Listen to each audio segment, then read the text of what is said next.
Pagi-pagi buka showroom, senyum dah ready. Toyota Petaling Utama tempat. Hai, Assalamualaikum dan salam sejahtera semua. Saya Hazizo daripada Reza Motor Petaling Utama.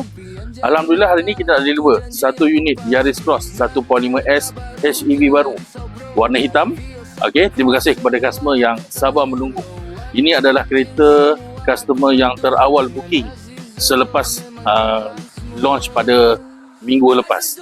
Jadi kalau korang nak tengok macam mana keadaan kereta ni, sekejap lagi saya tunjuk review dia macam mana. Okey, jumpa lagi.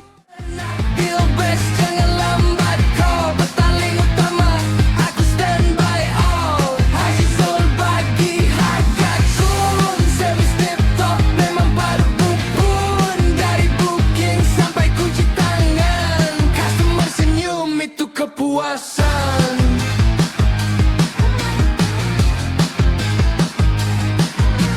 Raya makin dekat, nak balik kampung. Kereta baru confirm, hati pun senang. Mak ayah bangga tengok parking depan rumah. Toyota baru memang nampak gah.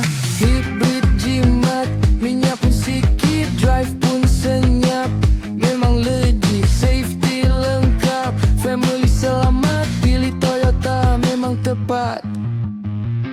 Haji Sulsal Advisor Power. Toyota pilihan setiap hour. Nak deal best, jangan lambat.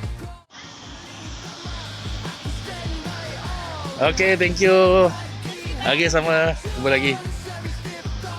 Okey, Alhamdulillah selesai deliver Yaris Cross 1.5S HEV baru warna hitam. Okey, terima kasih kepada customer ambil kereta hari ini, dan kepada customer yang nak dapat kereta baru boleh jumpa saya Hazizo di Reza Motor Petaling Utama. Jumpa lagi. Jangan tunggu lama.